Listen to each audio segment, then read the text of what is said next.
For Ash, watching the news at 9 from inside the control booth was like watching her little sister try to tie her shoes.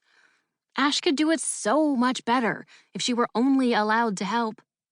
Once the broadcast went live, she wanted so desperately to jump in and take over that she had to press her feet together to keep them from carrying her into the studio.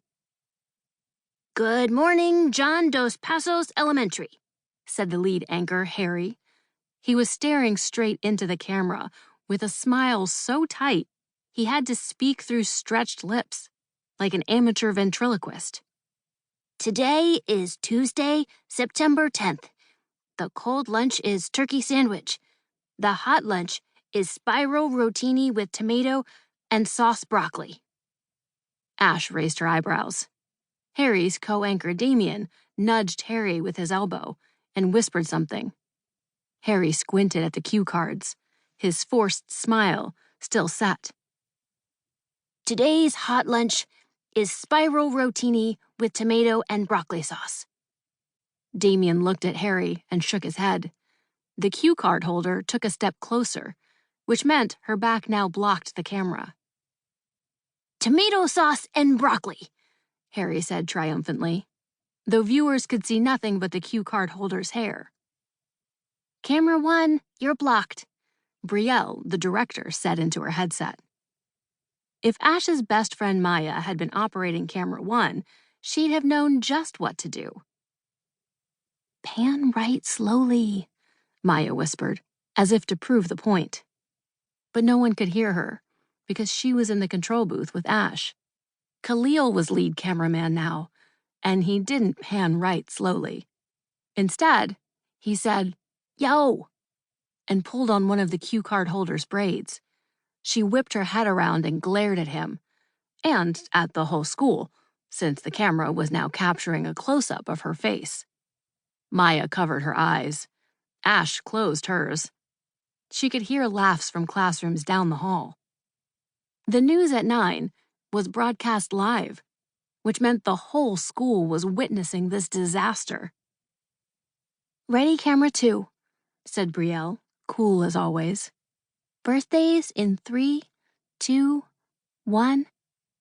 The second camera operator was ready, but the birthday reporter wasn't. Now the broadcast showed him pulling at a thread on the bottom of his uniform shirt. It was one of those threads that just kept going and going, which meant he could have pulled it all morning if Damien hadn't shouted, "Over to birthdays!" The birthday reporter looked up, startled. Birthdays," he said. "That's me." He dropped the thread and blinked at the camera.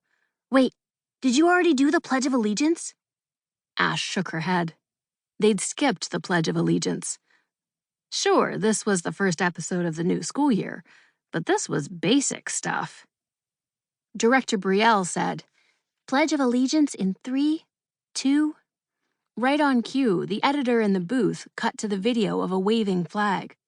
But the birthday reporter, unaware, had decided he was finally ready to report the birthdays. "Happy birthday to kindergartner Curtis Thompson and third grader Madison." "Oh? We're doing the Pledge of Allegiance? Okay." Damien said, "Please rise for the Pledge of Allegiance." But the editor in the booth now swapped the pledge screen for camera 2, where the birthday reporter had resumed pulling the thread on his shirt. The laughter from down the hall got louder, and Ash pressed her palms into her face. This broadcast was going off the rails. She was glad that she and Maya weren't part of it. Then again, if they could be part of it, more than having written the environmental report that Harry was surely going to butcher, Ash never would have messed up the lunch menu, and Maya never would have screwed up the camera work, which meant the news at 9 never would have gotten off track in the first place.